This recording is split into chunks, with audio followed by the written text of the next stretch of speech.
So here we are going to learn the important topic from the genetics, transcription. Transcription क्या है? ये process है जिससे RNA बनता है from the DNA. The process of formation of RNA from DNA is called transcription and it occurs in the nucleus of the cell. But अगर transcription को समझना चाहते हैं तो जस्ट अपना आई टू आई कॉन्टेक्ट रखिएगा अपनी स्लाइड के साथ. The things will become very easy और आप इसको आराम से समझ पाएंगे. और वो इसलिए भी जरूरी है कि वो जो मेरी महफिल में आए बैठे हैं, मेरा दिल अपने हाथों में छुपाए बैठे हैं, अरे नजरें मिले तो कुछ बात बने, मगर अफसोस वो नजरें ही झुकाए बैठे हैं. तो just make eye to eye contact with the slide, चीजें याद हो जाएंगी. तो अगर हम ट्रांसक्रिप्शन की बात करें, ये बनता है डीएनए से.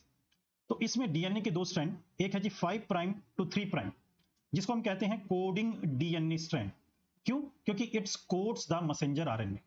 और दूसरा स्ट्रैंड है 3 prime to 5 prime which act as a template DNA strand, क्योंकि इसी के टेम्पलेट के अनुसार कंप्लीमेंट्री बेस पेयरिंग होके हमारा 5 प्राइम टू 3 प्राइम डायरेक्शन में मैसेंजर आरएनए बनेगा.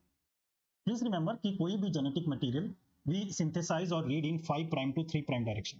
तो यहां पर भी messenger RNA 5 prime to 3 prime direction में बन रहा है. और इसलिए जो 3 प्राइम टू 5 प्राइम डीएनए का स्ट्रैंड है वो टेम्पलेट की तरह एक्ट करता है, क्योंकि तभी उसके साथ it can form the complementary base pairing. और 5 प्राइम टू 3 प्राइम डीएनए का स्ट्रैंड कोडिंग की तरह एक्ट करता है, क्योंकि it's code for messenger RNA. अगर हम देखें कोडिंग डीएनए स्ट्रैंड और मैसेंजर आरएनए स्ट्रैंड दोनों एग्जैक्टली सिमिलर होंगे. सिर्फ फर्क ये होगा कि मैसेंजर आरएनए स्ट्रैंड में थाइमीन की जगह यूरेसिल प्रेजेंट होगा. तो हम ये कह सकते हैं कि मैसेंजर आरएनए ट्रांसक्रिप्ट जो बनेगा in 5 prime to 3 prime direction में बनेगा. It is always in 5 prime to 3 prime और it is complementary to template strand and it is same as that coding strand of DNA. फर्क क्या होगा कि thiamine की जगह यूरेसिल होगा. अब बात कर लेते हैं इसकी की एंजाइम के बारे में. जो इसका की एंजाइम है जी वो है आरएनए पॉलीमरेज. जैसे डीएनए रेप्लिकेशन में डीएनए पॉलीमरेज इस की एंजाइम था, वैसे ही ट्रांसक्रिप्शन में आरएनए पॉलीमरेज एक की एंजाइम. अब बेटा ये डीएनए पॉलीमरेज से कुछ डिफर भी करता है. कैसे? कि डीएनए पॉलीमरेज पे दो एक्टिविटी होती हैं, एक 5 prime to 3 prime polymerase activity और एक 3 prime to 5 prime exonuclease activity जो प्रूफ रीडिंग का काम करती है. लेकिन यहां आरएनए पॉलीमरेज पे 5 prime to 3 prime polymerase activity तो होती है, लेकिन 3 prime to 5 prime exonuclease activity इसके पास नहीं होती, जिसके कारण जो अलग से proofreading activity RNA polymerase नहीं कर सकता. It lacks a separate proofreading activity. लेकिन ट्रांसक्रिप्शन में ये प्रूफ रीडिंग का काम कोई और करता है, उसके बारे में बात करें. दूसरा फर्क क्या है कि आरएनए पॉलीमरेज को कोई प्राइमर नहीं चाहिए, जैसे डीएनए पॉलीमरेज को प्राइमर चाहिए था, आरएनए को नहीं चाहिए. अब हम बात करते हैं कि आरएनए पॉलीमरेज हमारा प्रोकैरियोट्स के अंदर कैसा होगा. अगर हम प्रोकैरियोट्स के अंदर देखें तो ये it is just the assembly कि कैसा आरएनए पॉलीमरेज दिखेगा. तो इसके ऊपर एक तो ये कैप होती है जी, ये वाली, जिसको हम कहते हैं सिग्मा कैप. सिग्मा कैप का क्या मतलब होता है कि it recognises the promoter region on DNA. अब प्रमोटर रीजन का क्या मतलब है कि डीएनए पे वो रीजन जो ये बताए कि कहां से आरएनए की सिंथेसिस को शुरू करना है, उस रीजन को हम प्रमोटर रीजन कहते हैं जो डीएनए पे होता. तो ये ऊपर वाली जो कैप है सिग्मा सब यूनिट उस प्रमोटर रीजन को रिकॉग्नाइज करती है और आरएनए पॉलीमरेज को वहां पर अटैच कर देती है. दूसरा जो इसका नीचे का कोर एंजाइम है जो 2 अल्फा और 2 बीटा सब यूनिट का बना हुआ है, इसके पास 5 prime to 3 prime RNA polymerase activity होती है, जिससे ये आरएनए की सिंथेसिस को शुरू करता है. अगर मैं बात करूं यूकैरियोट्स पे, तो यूकैरियोट्स पे 3 तरह के पॉलीमरेज हैं. जो आरएनए 1 पॉलीमरेज है, it is mainly responsible for synthesis of ribosomal RNA. The second, M से मिडल याद रख सकते हैं, messenger RNA. And the third, it is responsible for synthesis of transfer RNA.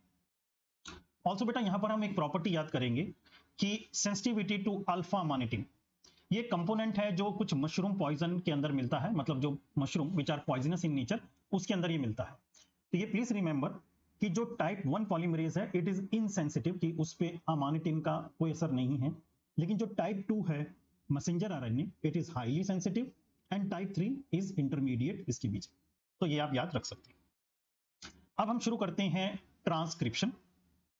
Transcription के भी रेप्लिकेशन की तरह 3 step, initiation, elongation and termination.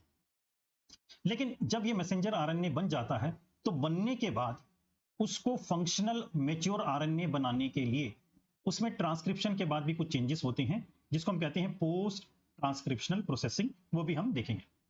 तो सबसे पहले हम बात करेंगे इनिशिएशन की।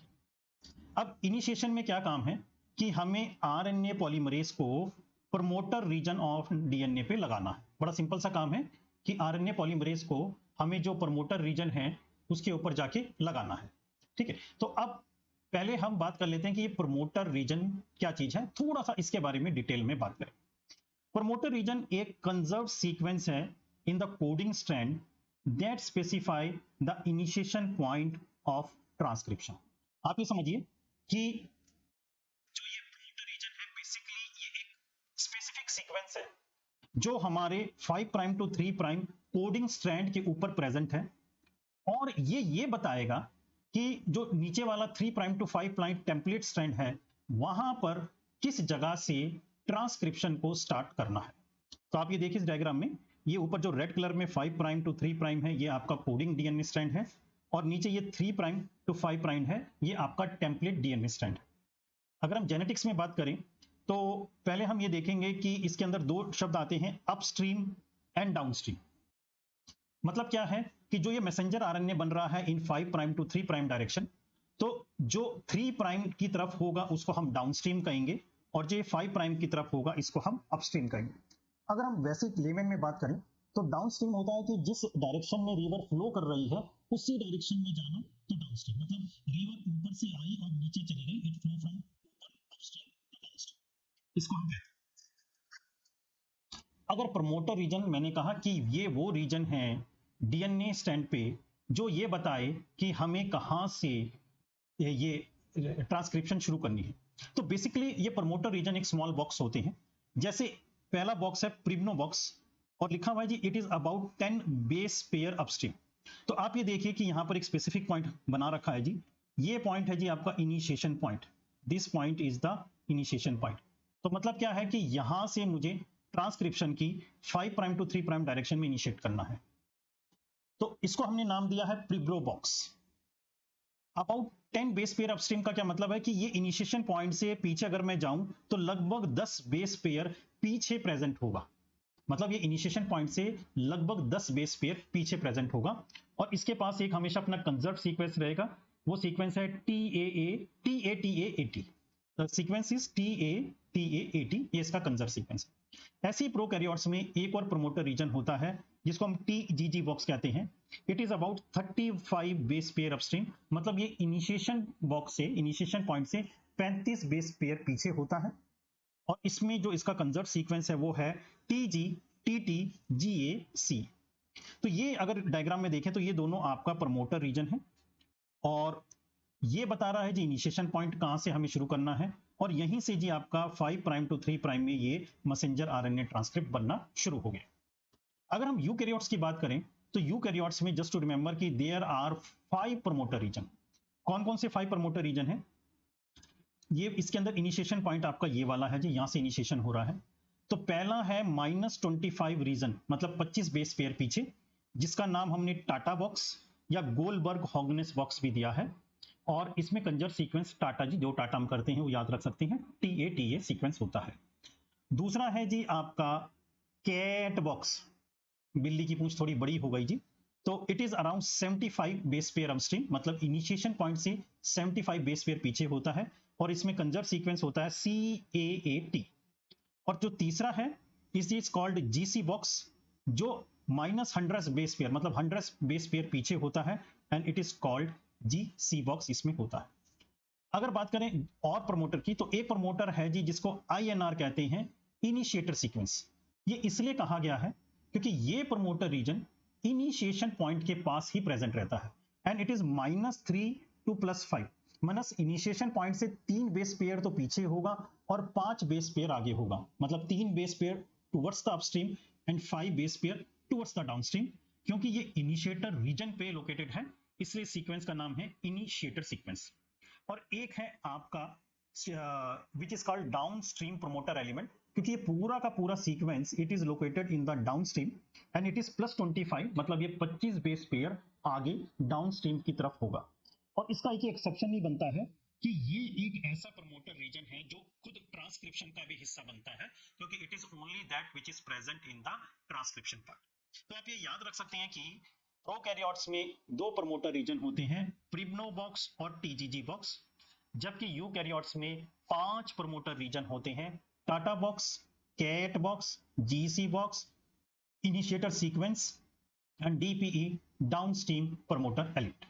तो ये तो अभी तक हमने इनिशिएशन में क्या करा कि we have learn the promoter sequence, और फंक्शन क्या है कि आरएनए पॉलीमरेज को प्रमोटर रीजन पे लगाना, इनिशिएशन में ये काम है। तो पहले हम देखते हैं कि ये प्रोकैरियोट्स में कैसे होगा। जस्ट टू रिवाइज कि सिग्मा सब यूनिट आएगा जिसकी मदद से वो आरएनए पॉलीमरेज को उसके प्रमोटर रीजन पे लगा देगा, और इसका जो नीचे का कोर एंजाइम होगा जिसके पास 5 prime to 3 prime RNA polymerase activity होगी, ये उसको वहां पर सिंथेसाइज करना शुरू कर देगा। तो प्रोकैरियोट्स में तो ये सिंपल सा प्रोसेस से शुरू हो जाता है। अगर यूकैरियोट्स की बात करूं तो इसको इनिशिएट करने के लिए बनता है प्री इनिशिएशन कॉम्प्लेक्स। पहले कॉम्प्लेक्स बनेगा which is called pre initiation complex. इस प्री इनिशिएशन कॉम्प्लेक्स में कई सारे जनरल ट्रांसक्रिप्शन फैक्टर्स होंगे, जैसे transcription factor second A, second B, second D, second E, transcription factor second F and second H. ये सारे जनरल ट्रांसक्रिप्शन फैक्टर आपका RNA polymerase के साथ जुड़ के एक बनाएगा pre initiation complex. Now most important कि it bind to TATA box, and TATA box ये इंश्योर करेगा एक्यूरेसी ऑफ इनिशिएशन, मतलब टाटा बॉक्स ये इंश्योर करेगा कि आरएनए पॉलीमरेज बिल्कुल एक्यूरेट साइट ऑफ इनिशिएशन से जाके जुड़ जाए, कि जहां से हमें शुरू करना है बिल्कुल वहीं से जाके जुड़े। सो दिस इज बेसिकली हम ये समझ सकते हैं कि यूकैरियोट्स में जो 5 प्रमोटर रीजन है उसमें टाटा बॉक्स का एक मेजर रोल है, because it ensure accuracy of initiation. इस चीज को समझने के लिए डायग्राम की मदद से ले सकते हैं। इसके अंदर आप ये लीजिए कि 5 प्राइम टू 3 प्राइम आपका कोडिंग डीएनए स्ट्रैंड है, नीचे वाला 3 प्राइम टू 5 प्राइम आपका डीएनए का टेम्पलेट स्ट्रैंड है। It is representing RNA polymerase, जिसमें ये yellow part is sigma sub unit और ये ब्लू पार्ट आपका पीछे है कोर एंजाइम। ये आपका green part is the promoter region जहां से स्टार्ट होगा, ये आपका जीन है, और ये आपका स्टॉप साइट है या टर्मिनेटर रीजन है जहां पर जाके आरएनए की सिंथेसिस रुक जाएगी। अब क्या हुआ कि जैसे आरएनए पॉलीमरेज यहां पर आके जुड़ गया, तो आप ये देखिए कि जैसे जैसे इस आरएनए पॉलीमरेज ने आगे जाना शुरू किया वैसे वैसे यहां पर आरएनए की पीछे सिंथेसिस शुरू हो गई। अब जब कुछ 10 या 20 पेयर आगे ये आरएनए पॉलीमरेज बन जाएगा, तो तब क्या होता है कि अब सिग्मा फैक्टर इससे अलग हो जाता है क्योंकि उसने अपना काम कर दिया, और ये आगे आरएनए पॉलीमरेज इसके ऊपर आगे चलता चला जाएगा और पीछे आपका ये आरएनए का स्ट्रैंड ग्रोथ चलता बनता चला जाएगा। जैसे जैसे ये इसके ऊपर मूव करेगा वैसे वैसे पीछे आरएनए का स्ट्रैंड बनता जाएगा, और जैसे ही ये अपना रेड रीजन टर्मिनेटर साइट या स्टॉप साइट पे पहुंचेगा वैसे ही आरएनए आपका अलग हो जाएगा और आरएनए पॉलीमरेज एंजाइम आपका अलग हो जाएगा, जिसमें सिग्मा फैक्टर वापस बाइंड कर देगा और दोबारा से अपनी ये कहानी आरएनए पॉलीमरेज की शुरू कर देगा। तो इस तरह से इसकी इलॉन्गेशन होती है। अगर हम इलॉन्गेशन को पढ़ें तो इलॉन्गेशन में वही है जी, सबसे पहले क्या है कि हमें unwind portion of DNA double helix and initiation of RNA synthesis, कि जैसे जैसे आरएनए पॉलीमरेज डीएनए टेम्पलेट के ऊपर मूव होगा डीएनए का हेलिकल स्ट्रक्चर खुलता चला जाएगा, और सबसे पहले जब तक 10 से 20 न्यूक्लियोटाइड अटैच नहीं होते तब तक ये इलॉन्गेट होगा। जब 10 से 20 न्यूक्लियोटाइड बन जाएंगे तब प्रमोटर क्लियरेंस, मतलब प्रमोटर उसको क्लियर कर देगा कि आप आगे चलिए, सिग्मा सब यूनिट हट जाएगा और चेन की इलॉन्गेशन होती चली जाएगी। आरएनए की synthesis 5 prime to 3 prime direction में होगी according to the complementary base pairing rule के हिसाब से। अब हम समझते हैं कि इसकी टर्मिनेशन कैसे हो। टर्मिनेशन के लिए इसके पास दो मेथड हैं। पहला is called rho dependent, RHO, rho dependent. Rho क्या है जी, हम ये कह सकते हैं कि रो एक प्रोटीन है which bind to RNA DNA complex. अब आप ये देखिए कि यहां पर इस जगह पे सपोज ये आरएनए डीएनए के साथ अटैच है और ये अपने अब अपनी टर्मिनेशन साइट पे पहुंच गया। अब मुझे आरएनए को तो अलग करना है, डीएनए को अलग करना है, तो यहां पर ना ये रो प्रोटीन साहब आके जुड़ जाएंगे। तो रो क्या करेगा कि रो के पास है ATP dependent RNA DNA helicase activity. अब हेलिकेस का क्या काम है, जैसे हमने डीएनए में पढ़ा था कि वो जो दोनों डीएनए के स्ट्रैंड है उसको अनविंड खोल देता है। यहां पर क्या करेगा, आरएनए डीएनए हेलिकेस एक्टिविटी, मतलब ये जो आरएनए डीएनए आपस में लिपटे हुए हैं इन दोनों को खोल देगा। तो एक किस्म से जब ये खोलेगा तो ये आरएनए को डीएनए से डिटैच कर देगा। तो it detaches RNA from DNA और ऑल्सो जो आरएनए पॉलीमरेज है उसको भी डीएनए टेम्पलेट स्ट्रैंड से हटा देगा। तो बड़ा सिंपल है जी, रो डिपेंडेंट रो प्रोटीन की मदद से which is basically ATP dependent RNA DNA helicase activity, इस एंजाइम की मदद से हम अपना आरएनए की टर्मिनेशन कर सकते हैं। इसमें कुछ एक और मेथड है जो हम कहते हैं विच इज रो इंडिपेंडेंट, जो रो के ऊपर डिपेंड नहीं है। अब देखिए कि सपोज कि आपका ये डीएनए का टेम्पलेट स्ट्रैंड है और ये नीचे मैसेंजर आरएनए की ट्रांसक्रिप्ट है। अगर आप गौर करें तो इसमें क्या हुआ कि कुछ बॉन्डिंग ऐसी हो गई कि पहले बॉन्डिंग में तो यहां पर सारा ये GC GC GC GC bonding रही, मींस ट्रिपल हाइड्रोजन बॉन्ड रहा, और उसके बाद यहाँ पर एयू एयू एयू बॉन्ड रहा, मतलब क्या हुआ कि डबल हाइड्रोजन बॉन्ड कुछ आप माने कि किसी भी कारण कि ये जो डबल हाइड्रोजन बॉन्डिंग थी ये आपस में टूट गई। तो आप ये देखिए कि सपोज ये एक मेरा डीएनए का टेम्पलेट स्ट्रैंड है और नीचे मेरे पास ये हमारा आरएनए की ट्रांसक्रिप्ट है, तो जिसमें मेरी इधर वाली साइड पे क्या है, डबल डबल बॉन्ड है। अब ये डबल बॉन्ड यहां से टूट गए। अब ये टूटने की वजह से क्या हुआ, आप ये देखिए कि यहां पर थे इसके पास ये triple bond, GC GC triple bond. तो अब इन्होंने क्या करा कि यहां से टूट के आपस में बॉन्डिंग शुरू कर ली। आप इसको देखिए कि यहां से टूटा, टूटने के बाद इसने क्या करा कि इसने आपस में बॉन्डिंग कर ली। तो आपस में जब ये बॉन्डिंग करता जाएगा करता जाएगा करता जाएगा तो ये एक नीचे आपका एक hairpin loop like structure बन जाएगा, और बाद में ये hairpin loop like structure, क्योंकि यहाँ पर ट्रिपल बॉन्डिंग है इसके पास, तो ये अपना इससे ऐसे ही सिंपली डिटैच होकर अलग हो जाएगा। तो it is called rho independent structure, जिसमें लिखा हुआ है कि जो जीसी रिच रीजन है it folded back on itself form intra strand, अपने ही एक स्टैंड पे बेस पेयरिंग बन जाएगी to form a hairpin loop like structure. So this is how the termination of RNA take place. तो बेटा अगर हम जस्ट इसको समराइज करें, सिंपल है कि ट्रांसक्रिप्शन का मतलब है आरएनए का बनना डीएनए से, एंजाइम आरएनए पॉलीमरेज चाहिए। इनिशिएशन पे क्या काम है जी, प्रमोटर रीजन को ढूंढना और आरएनए पॉलीमरेज को प्रमोटर रीजन पे लगाना।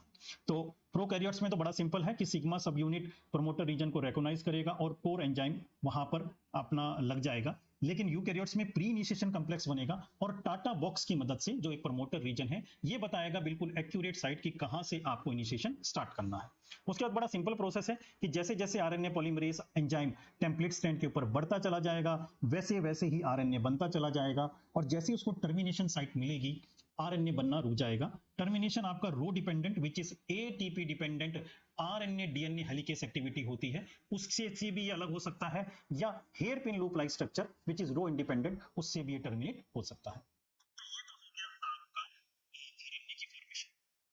लेकिन यहां पर जो आरएनए बना हुआ है उसको हम कहते हैं प्राइमरी ट्रांसक्रिप्ट, मतलब कि अभी ये एक हम कह सकते हैं कि नेसेंट टाइप है, मेच्योर नहीं हुआ है।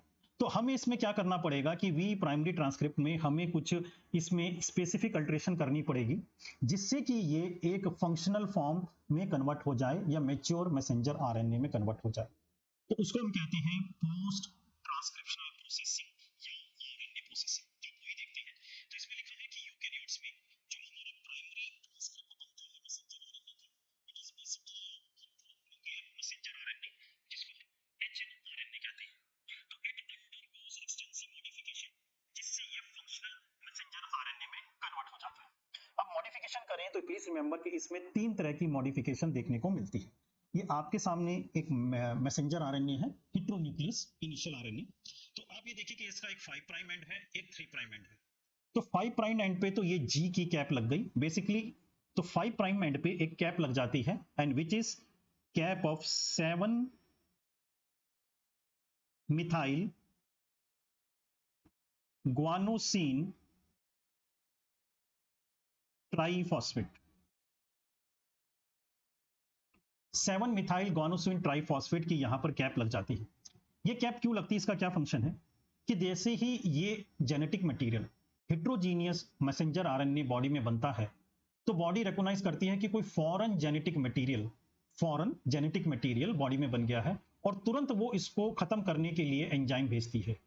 तो लेकिन ये हमारे लिए यूजफुल है क्योंकि चेंजेस के बाद इट विल बिकम मैच्योर। तो it protect from action of 5 prime to 3 prime exonuclease enzyme. तो 5 prime to 3 prime exonuclease enzyme के ये उससे बचाएगी, बीच में एक समझ लीजिए बैरियर लग गया 5G कैप या 5 मिथाइल ग्वानोसिन ट्राइफॉस्फेट कैप। दूसरा इसका फंक्शन और भी है कि it stabilises the messenger RNA, stabilise कर देगा। और तीसरा बहुत इंपॉर्टेंट फंक्शन है कि this 5 prime end is responsible for a messenger RNA helpful in initiation of translation। जब हम ट्रांसलेशन करेंगे तब हम देखेंगे इसका रोल 5 प्राइम का कि यहीं से मैसेंजर आरएनए एक ट्रांसलेशन में पार्ट करता है। तो हम देखें कि पहला मॉडिफिकेशन हुआ कि 5 प्राइम एंड पे हमने कैप लगा दी 7 मिथाइल ग्वानोसिन ट्राइफॉस्फेट की। वो क्यों लगाई? क्योंकि ये 5 prime to 3 prime exonuclease enzyme से इसको बचा ले, मैसेंजर आरएनए को स्टेबलाइज कर दे, and it is also helpful for initiation of translation. दूसरा चेंजेस होता है 3rd प्राइम एंड पे, जहां पर ये पोली ए टेल लग जाती है। ए का मतलब है कि multiple adenosine is added at the 3rd prime end. Adenosine का मतलब कि एडिनिन जब अपने शुगर के साथ अटैच होकर न्यूक्लियोसाइड बनाएगा तो मल्टीपल एडिनोसिन यहां पर आके अटैच हो जाते हैं, जिसको हम कहते हैं poly A tailing at the 3rd end. इसका भी क्या फंक्शन द सेम है, it protect messenger RNA from the action of 3 prime to 5 prime exonuclease enzyme. वही सेम थ्योरी की बॉडी सोचेगा कोई फॉरेन मटेरियल है तो ये 3 prime to 5 prime exonuclease enzyme भेजेगा इसको खाने के लिए, खत्म करने के लिए, लेकिन ये उससे प्रोटेक्ट करेगा, जिससे ये स्टेबलाइजेस द मैसेंजर आरएनए। और एक इसका फंक्शन और है इस एंड का कि it help in exit of messenger RNA from nucleus to cytoplasm. क्योंकि हमें पता कि साइटोप्लाज्म में आगे जाके राइबोसोम के ऊपर आरएनए प्रोटीन की सिंथेसिस होनी है, तो वहां पर ये इसके अंदर मदद करे। तो अगर हम बात करें 3rd एंड पे मल्टीपल एडिनोसिन के रेसिड्यू लग जाएंगे जो इसको 3 prime to 5 prime exonuclease enzyme की एक्टिविटी से बचाएंगे, मैसेंजर आरएनए को स्टेबलाइज करेंगे, और it help in exit of messenger RNA from nucleus to cytoplasm. जो इसके अंदर तीसरा चेंज होगा दैट इज कॉल्ड स्प्लाइसिंग। अगर हम प्राइमरी ट्रांसक्रिप्ट देखें तो यू कैन अप्रिशिएट कि यहां पर we can see 2 type of the sequence. तो एक सीक्वेंस जिसके अंदर आप ये देखिए जो फील्ड है जिसको हम कहते हैं एक्सॉन सीक्वेंस, और एक सीक्वेंस जो आप खाली देख सकते हैं जिसको हम कहते हैं इंट्रॉन सीक्वेंस। ठीक है जी। तो अब बेसिकली क्या होता है कि जो इंट्रॉन सीक्वेंस है ये किसी भी चीज के लिए कोड नहीं करते, they are empty, they are code for nothing, they does not code for any genetic information. लेकिन जो एक्सॉन्स हैं, जो फील्ड हैं, इनके पास they code for genetic information. तो बॉडी क्या करती है कि इन एंट्रॉन्स को तो निकाल देती है क्योंकि इसका कोई काम नहीं है, और जो बाकी एक्सॉन्स है उसको जोड़ देती है। तो इसी removal of introns and joining of exons को हम कहते हैं स्प्लाइसिंग। तो अगर हम बात करें इंट्रॉन्स की कि जो प्राइमरी ट्रांसक्रिप्ट है इसके पास 2 टाइप ऑफ सीक्वेंस होते हैं। पहला है जी इंट्रॉन्स जो इंटरवीनिंग सीक्वेंस होता है, and it is also more than 98% present, but this sequence does not code for any genetic information, कि ये किसी जेनेटिक इंफॉर्मेशन को कोड नहीं करते। और दूसरा होता है exons, E for E, which is called express sequence, जो 1 to 2% होता है, they code for genetic sequence. तो बॉडी क्या करता है कि it removes the introns and joins the exons, और इसी प्रोसेस को हम कहते हैं स्प्लाइस। तो बेसिकली अगर हम देखें कि 3 चेंजेस हमने करने पड़े, एक 5th एंड पे कैप लगानी पड़ी 7 मिथाइल ग्वानोसिन ट्राइफॉस्फेट की, दूसरा 3rd एंड पे मल्टीपल एडिनोसिन रेसिड्यू लगाने पड़े in the form of poly A tail, और तीसरा इंट्रॉन्स को निकाल के बाहर करके एक्सॉन्स को हमने जोड़ दिया, जिससे it is called splicing.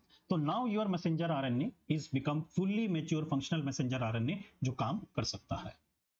So this is the whole story about the formation of the RNA जो आपने देखी। I think you will like it. Thanks for your kind attention.